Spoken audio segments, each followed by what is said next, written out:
primero. Esto sería lo segundo. Puedo conocer la persona a través de su misión de vida, lo que en Schoenstatt llamamos el ideal personal, pero que en un sentido muy amplio podríamos decir la identidad del fulano. Yo soy Guillermo Carmona, mi identidad no es ser Guillermo Carmona, ese es mi DNI, es mi nombre, nací en tal lado, esos son elementos secundarios, pero yo tengo un ideal personal y eso es mi propia identidad. Mi misión de vida es lo que yo hice, pero mi identidad es lo que me caracteriza. ¿Quién soy yo? No qué es lo que yo hago. Yo soy tal y también hago cosas. Bueno, ¿cuál es la identidad? Creo que esto es fundamental. Para descubrir la identidad de una persona, para descubrir el ideal, hace falta saber de que hay ciertas fuentes. Esto nace del aire, no es una pura fantasía, sino que el ideal de una persona nace fundamentalmente, yo creo, de 4 elementos centrales. El primero de ellos es la familia. O sea, la familia te influye en tu ideal personal, así como te influye en tu ADN, lo físico, lo somático, te influye también en lo psíquico, y eso va predeterminando también tu ideal personal. Segundo elemento. Primer elemento. Segundo elemento, tus sueños. Es decir, tus anhelos. Aquello que tú dices, yo quiero hacer esto en la vida, yo quiero lograr esto, yo creo que soy esto como tal. Eso es mi ideal. Tercero, inspiraciones de la gracia. Y creo que ahí, evidentemente, el ideal personal tiene mucho que ver con inspiraciones profundas del corazón, muy ligado a sueños que la persona tiene, pero también muy particulares, o sea, cosas que el espíritu ha ido soplando en una persona. Y el cuarto elemento del ideal es la historia de vida de cada uno. Para descubrir mi ideal personal, es muy importante saber de que yo vengo de esta familia que me ha influido en tal cosa, especialmente positiva, lógicamente. En segundo lugar, yo tengo sueños. Mis sueños fueron tales, mis anhelos, mis inquietudes más profundas, mis inspiraciones del alma, por eso estoy aquí, ¿verdad? Y sin duda también mi historia personal. Y yo creo que en Possobón estos elementos fueron importantísimos para determinar quién es Possobón. Imaginémonos, en el ejercicio del análisis transaccional, llega el marciano y me ve a mí hablando y me pregunta qué estás haciendo, le digo que estoy de Possobón. Me dice entonces el marciano, bueno, a ver, describime quién es este Possobón. Tendría que decirle varias cosas. Y pensando en esto, yo creo que el ideal personal de Possobón tiene que ver con 5 elementos. El primero de ellos es el elemento de ser un peregrino. Y esto tiene mucho que ver con su propia historia personal. El hecho de haber salido, el hecho de haber peregrinado, el hecho de haber descubierto el valor fundamental de lo que obraba la gracia a través suyo en la imagen que iba visitando a las familias, lo determinó tan fuerte que yo creo que él, en su testamento personal, se llama así, ¿verdad? El testamento del pobre peregrino y diácono, dice pues, Joan Possobón. Es decir, lo marca profundamente su historia personal, y no podemos imaginarnos a Possobón más sedentario, sino que él es peregrino. Está siempre peregrinando. Y por eso tan bonita esa frase que ustedes bien conocen, anochezco en las familias, amanezco en el santuario. Eso es lo primero, importante, después podemos entrar más en detalle. En segundo lugar, su vínculo a la Virgen. Un burrito de María. Segundo elemento, un burrito.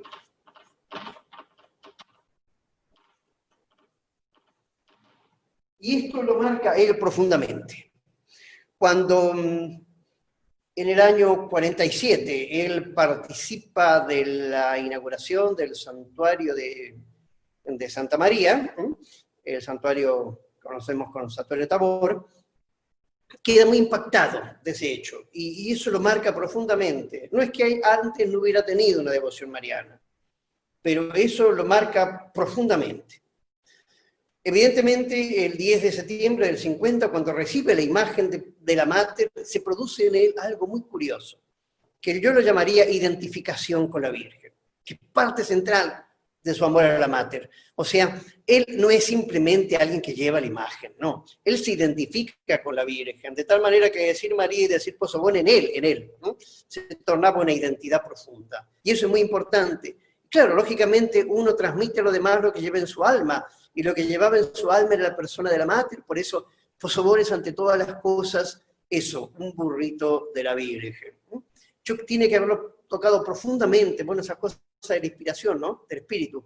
Ese encuentro tan particular en el año 47 y ese encuentro tan particular en el año de septiembre del 50, 47 y 50, y muchos otros hechos que se mencionan en la biografía científica de Possobón. Creo que es un elemento fundamental entender a Possobón bajo ese prisma central de ser un burrito porque lleva la imagen de la Mater, la imagen muy simpática, ¿verdad?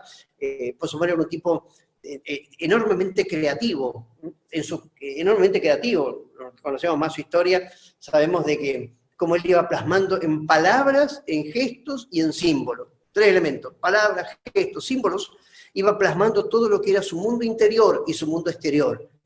Entonces, cuando utiliza la palabra burrito, no dice un burro, dice un burrito, es decir, ¿y por qué? Porque él siempre, y aquí viene un elemento importante, él siempre sintió que la vida no le había sido fácil, sintió la dureza de la vida, y eso lo llevó a él no a un sentimiento de infravaloración, no es que Possobón tuviese, a mi entender, una autoestima baja, que tenía muchas dificultades, no escribía bien, había ido a la escuela propiamente dicho, tuvo problemas muy serios con la vista, prácticamente llegó a estar casi ciego, después de la operación aquí en Argentina vio mucho mejor,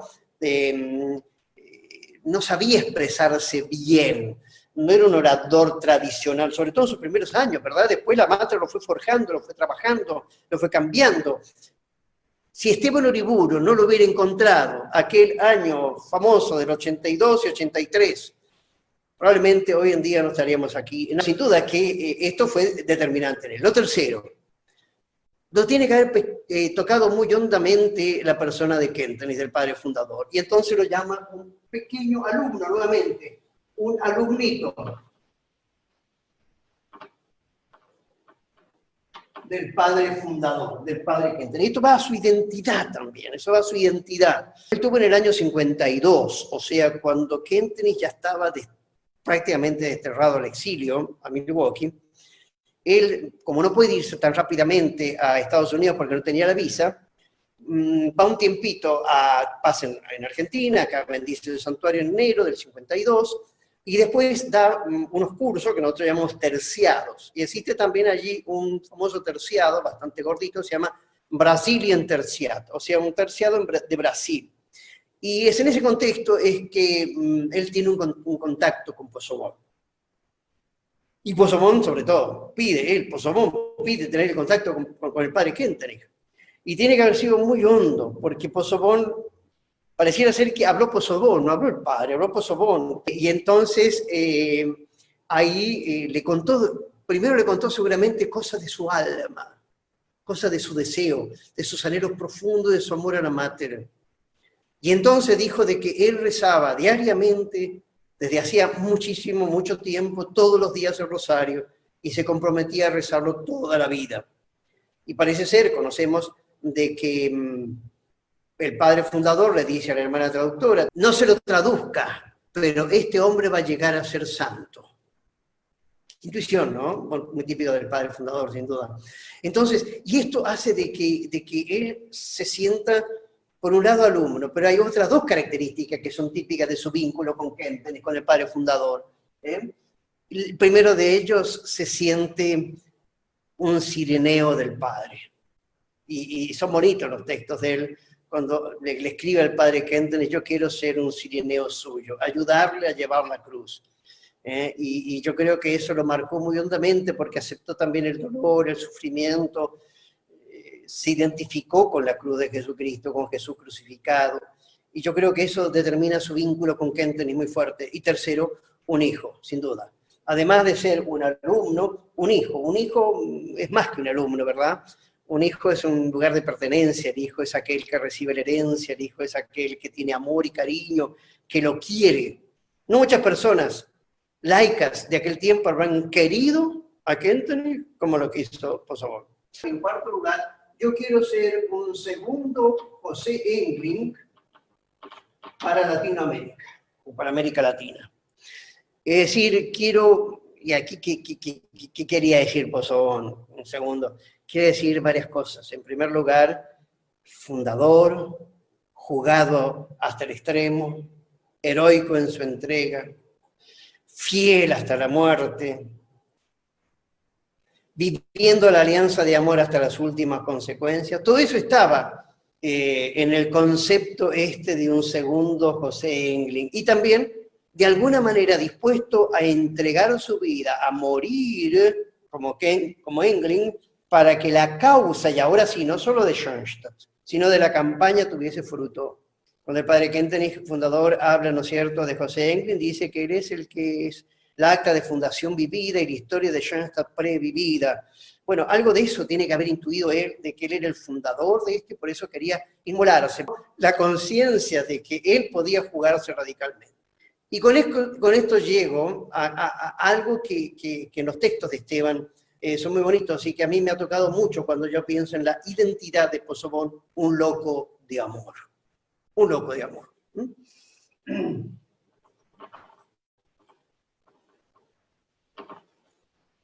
Es muy interesante porque él dice existen dos tipos de locos, los locos psiquiátricos, y existen los otros locos que están locos porque aman. Y yo creo que toda la vida de Pozzobón se fue como condensando en su identidad en esa experiencia. Un loco, o sea, extraordinariamente grande en su entrega. Y muy bonito porque cuando Esteban va, de marzo del 84, y ahí tienen una charla muy linda con Pozzobón en el santuario. Esteban celebra la misa y da una prédica, y al final Pozzobón improvisa algunas palabras, está en su libro, digamos. Y entonces en esas palabras dice, en realidad, si yo quisiera decirle a ustedes algo particular, tengo que decirles que yo soy un loco de amor. Y en ese loco de amor está el amor al padre, el amor a la mater, y sobre todo el amor a los pobres, a los más necesitados y al ser humano. Por eso me parece a mí que ese lema es tan central. Loco de amor. Ahora, ¿cómo lo habrá formulado Pozzobón a su ideal personal? Yo no la conozco, pero sí estos elementos son fundamentales. Por un lado es peregrino, por otro lado es un burrito de la Virgen, por otro lado es un alumniño del padre Kentenich, es un segundo José Englin, es un loco de amor. Pero me gustó mucho, porque en esa misma charla, por eso registré, digamos, la fecha del 30 de marzo del 84, él comienza hablando estas palabras, diciendo también muy claramente, eso sí me acuerdo, decía claramente, yo quiero ser un héroe, hay que ser héroe hoy y no mañana. El no mañana no sé si aparece, pero hay que ser héroe hoy. Y yo creo que eso es algo fundamental. Queridos amigos, vamos al tercer punto. Si yo quiero conocer a una persona, conozco su ser, conozco su misión y conozco sus vínculos. Tengo que saber que uno tiene una tarea y una misión, pero también tiene personas con quien se relaciona, vínculos que hacen a su identidad, a su persona. 4 o 5 vínculos centrales, mencionarlos solamente. Lo primero, el vínculo al santuario.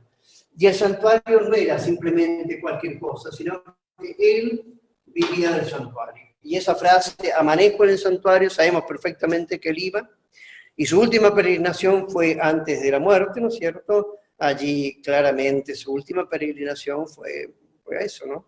El 27 de junio del 85.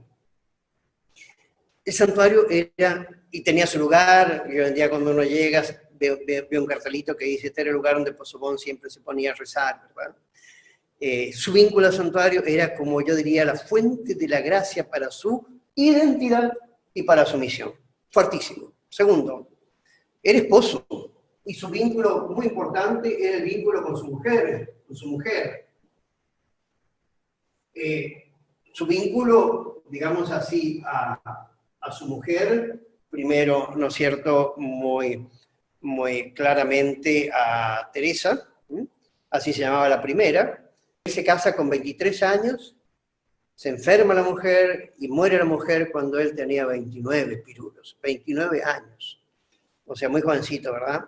Y ahí se casa con una mujer extraordinaria. Vittoria Filippetto fue la que lo acompañó, la que se jugó, e incluso muchos están pensando de que Pozzobon no habría sido lo que fue si su mujer no le hubiera dado su ok, sí querido. No solamente vio que su marido hacía laburo, trabajaba apostólicamente, se rompía, ¿no es cierto?, sino que hizo suyo la campaña, hizo suya la misión de su marido, y por eso él también hizo suya la misión de su mujer. Las palabras finales que Pozzobon escribe cuando murió Vittoria, que muere lógicamente antes que él, son extraordinarias. Yo lo que he recopilado, perdón, cortito, yo estaba escribiendo un librito que se llama La armonía matrimonial. Fue el primer libro así sobre matrimonio y familia, se llama La armonía matrimonial. Y estaba ya como al final, y de golpe aparece Esteban, era maestro novicios en Florencio Varela, y aparece Esteban, que aparecía así de vez en cuando, y me dice, carísimo, te entrego esto, y me pasa, a mí me decía carísimo, y me pasa así, 3 hojas, 2 hojitas y media.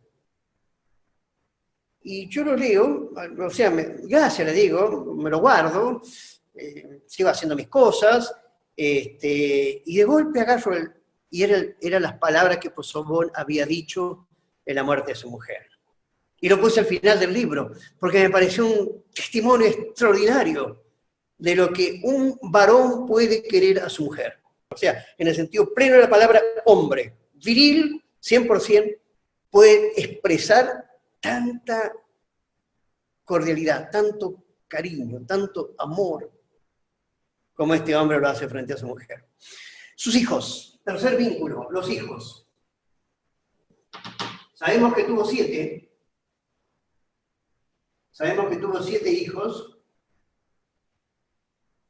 2 del primer matrimonio, 5 del segundo, y con uno de ellos parece que la cosa no fue fácil. No quiero entrar en detalle porque significaría mucho.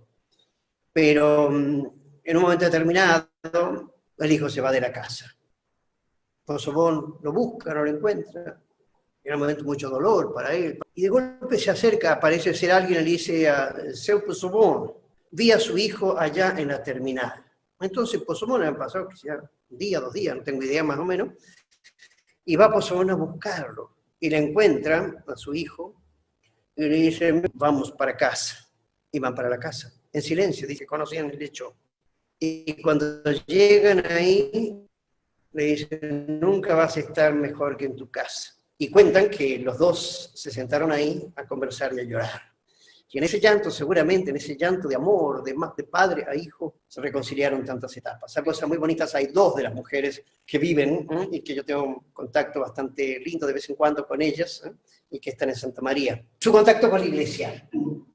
Vínculos, la iglesia. Sabemos perfectamente que Kentenich estaba en el destierro, él quería ser, ¿no es cierto?, no solo un alumnino, sino también quería ser un cirineo. Sufrió mucho con esto. La iglesia no quería que Pozzobon llevara la imagen peregrina, sino la imagen de Nuestra Señora Aparecida y a Media Neira das Graças, que era la típica del sur ahí de Brasil.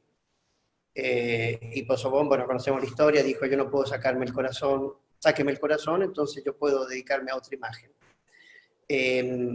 Pero al mismo tiempo fueron cada vez más descubriéndolo, hasta que al final, en diciembre del 72, fue ordenado diácono, diácono permanente. Y creo que ese hecho de ser ordenado diácono permanente lo marcó muy fuertemente a él, muy fuertemente a él. Cuando Pozzobon está muy mal, ya físicamente está bastante venido abajo, un poquito, escribe una frase que es estupenda, que es casi su último lema, que dice así, María es mi luz, camino seguro, libera y transforma. Eso me parece que determina mucho también su último tiempo. Me parece muy extraordinario el entender que María fue la luz de Pozzobon, fue su camino seguro. Lo que le regaló esa libertad de tantas cosas del ayer que tienen que haber sido varias. Y lo transformó. Él fue un tipo absolutamente transformado por la gracia de María. Por eso esa frase, María es mi luz, camino seguro, libera y transforma, es algo muy propio de él. Comenzó el proceso de beatificación de Possobón el año 94, el año 2009, terminó el proceso en la diócesis y fue llevado y está en Roma desde el año 2009, esperando que se autorice todo lo que él ha hecho y fundamentalmente no solo las virtudes heroicas, sino también el milagro en virtud del cual probablemente él va a ser beatificado. Yo tengo la certeza de que una personalidad tan rica, con tantos vínculos, puede ser para la Iglesia algo extraordinario, para allá hasta ni qué hablar, y un paso muy importante, junto con la hermana María Emilie, de lo que ha sido la santidad también del Padre Fundador. Dificultades son tareas, estamos viviendo tiempos de pandemia, de confinamiento, tiempos difíciles. Si hay un hombre también, no solo el Padre Kentenich y muchos otros sin duda, pero si hay un hombre que hizo de las dificultades oportunidades, fue Possobón. Por eso termino. Las personalidades así, santas en el sentido muy genérico, pero yo creo muy particular también, no son artículos de lujo. No solo son intercesores, no solo son pioneros, son ejemplos. Ojalá que nosotros también, en algo, seamos como María y como Joan Possobón, misioneros de la Virgen, es decir, que hagamos nuestra visitación y que entonces haya mucha alegría, mucho Jesús, mucho servicio y sobre todo mucho amor. Padre, de verdad que ha sido una conferencia que ha recibido un sinnúmero de mensajes de agradecimiento y tengo aquí varias preguntas. Una pregunta que hicieron, usted mencionó que son 7 hijos, 7 sacramentos, ¿había alguna relación al respecto? A veces las personas que son muy creativas son también muy simbólicas. Y él, evidentemente, no es que le ponía al hijo mayor bautismo, al segundo le puso Eucaristía, al tercero reconciliación, sino tenía su nombre propio, lógicamente. Pero él, en su simbología, y ahí está lo extraordinario de ligar lo natural con lo sobrenatural, lo humano con lo divino, entendió que el hijo es un regalo de Dios. Y si es un regalo de Dios, no depende fundamentalmente de nosotros, sino depende de la gracia. Y por eso entonces le puso a la cama, que ya seguramente la cama que trajo, digamos así, de Ribeirão, a Santa María le puso, ¿no es cierto?, la cama de los 7 sacramentos, de los 7 sacramentos. ¿Por qué? Porque consideraba que cada hijo era un don, pero aún más, y esto vale para los cónyuges, entendía que la sexualidad en el matrimonio no era simplemente una posibilidad de satisfacer instintos, la concupiscencia humana, sino que la sexualidad era camino de gracia para el verdadero encuentro de varón-mujer en el matrimonio con Dios. Y ese hecho de que él haya puesto cama de los 7 sacramentos estaba diciendo mi sexualidad era santa. Y fruto de esa santidad, como un verdadero amor que es expresivo y que es expansivo, nacieron mis hijos. Creo que esa es la interpretación mía, por lo menos, de los 7 sacramentos. Muchas gracias, Padre. Hay otra Esto pregunta. Último importante, esto último que dije no lo dije así nomás. Yo creo que la sexualidad en el matrimonio es conducto de gracia y no solamente satisfacción de instintos naturales que el ser humano tiene, de pulsiones, dirían los psicólogos. Una segunda pregunta es, ¿qué le falta a don João Possobón para ser santo? Bien, 4 elementos fundamentales para que una persona sea santa. Primero, tiene que tener la fama de santidad. Si no hay fama de santidad, no funca, no resulta.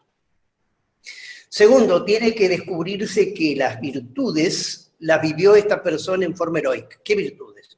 Las virtudes teologales, fe, esperanza y caridad, y las virtudes cardinales, o sea, la justicia, la fortaleza, la templanza, y me falta una que no me acuerdo, Entonces, estas virtudes cardinales vividas heroicamente es lo segundo, y tiene que probarse de que es así.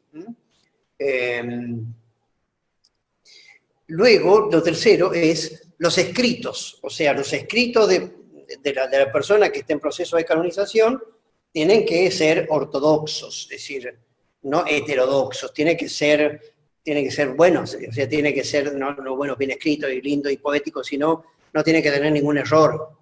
Y por eso también hay teólogos que analizan esto. Y yo creo que en el caso de Possebon no va a haber absolutamente ningún conflicto.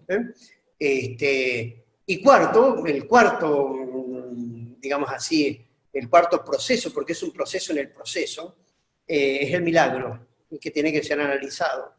Por eso, si le queremos hacer un favorcito a Possebon, pidamos por todos lados que haya un milagro, porque si hay un milagro, la fama de santidad la tiene Possebon, ¿no es cierto? Él quiso estar ahí, lo dice en su testamento, el testamento no tiene desperdicio, ¿no? Vale la pena leerse. Ahí entonces son esos cuatro. ¿Qué tiene Possebon? Tiene la fama de todas maneras.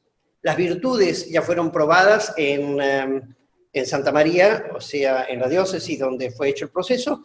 Pasó a Roma, tiene que confirmarse eso, pero no va a haber problema ninguno. Los escritos muy probablemente pronto estarán, digamos así, no hay conflicto, no escribió como el padre Kentenich 40.000 hojas, literalmente hablando. Y el cuarto punto, eso sí que no está, que es el hecho del milagro, ¿no? Ahora, yo creo que, ya que la pregunta está, si me permite 2 minutos, lo importante del proceso es darse cuenta, aquello de Juan Pablo II respecto al padre Kentenich, ¿no? Canonícenlo en ustedes. O sea, la mejor prueba de canonización son los frutos. Lo que Possebon hizo, lo que Possebon vivió y cómo él mantuvo sus vínculos. Lo demás son procesos. Gracias, padre.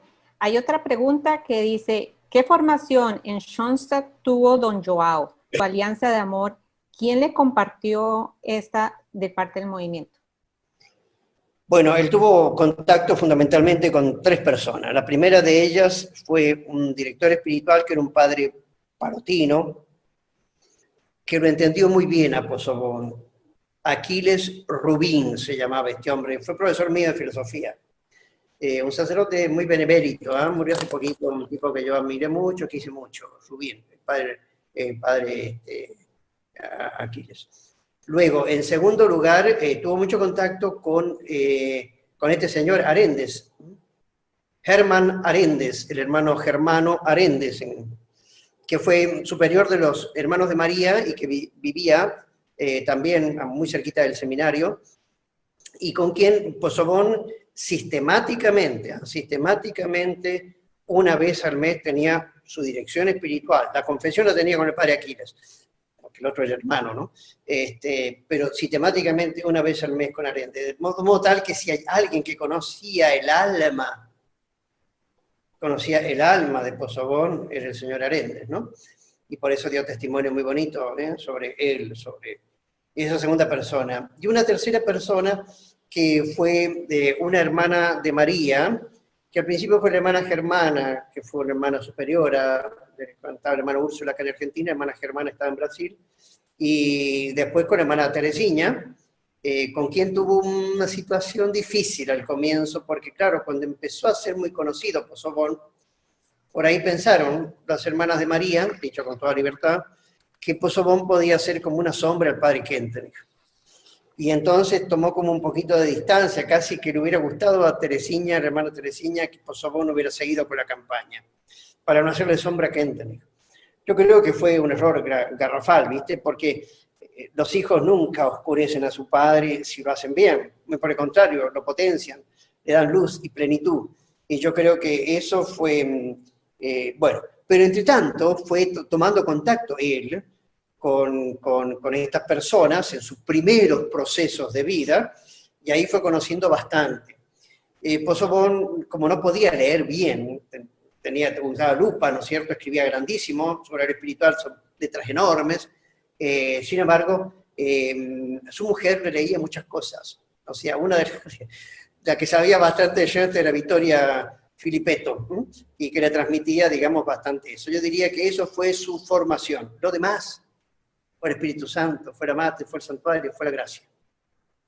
Perfecto. Muchas gracias, Padre. ¿Cuándo se siente marcado y necesitado, don Joao, ¿verdad?, de iniciar la campaña o misión de la Virgen para llevarla a las casas? Ya directamente desde el baño, del 10 de septiembre del año 50, por eso ahora se cumplen 70 años, por eso queremos tener, lo hemos llamado el año posoboniano. A partir de ese momento él empieza a llevarlo. Las cosas de Dios tienen un inicio y es la resultante creadora la que va ratificando eso. Y en el contacto, fundamentalmente con la familia, pero también con el segundo gremio con quien Posobón se encontraba, eran las escuelas. Entonces iba a visitar diversas escuelas y se daba cuenta, rezando ahí el rosario en esas escuelas, cómo la Virgen llegaba, cómo la Virgen obraba. Por eso esa frase, ella es la gran misionera, obrará milagros, no era una frase simplemente de Palotti que Schoenstatt se utiliza y que la campaña la ha hecho suya, ¿verdad? Una frase de Palotti originalmente, sino que él experimentaba eso. Entonces, yo diría que no hubo un momento, hubo todo un proceso, cómo se va dando, como Kentenich también, cuando él hace el año 14 la alianza de amor con Schoenstatt, no tenía la certeza de que iba a haber un movimiento internacional, mundial, sino que él empieza en el contacto con las puertas abiertas, y puertas abiertas en el sentido literal, porque fíjense que Santa María era un lugar, originalmente yo recuerdo, que no era un lugar fácil porque había muchas sectas y había muchos protestantes, típico de Brasil, por otro lado.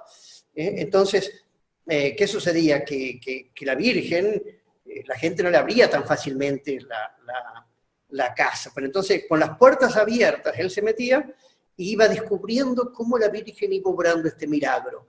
Entonces fue dándose cuenta cada vez más que no podía no predicar, para utilizar el término de San Pablo, y entonces empieza a predicar en noches frías, con lluvia, con barro, conocemos la historia esa, rompiéndose absolutamente el alma y otras cosas por el servicio a la Virgen.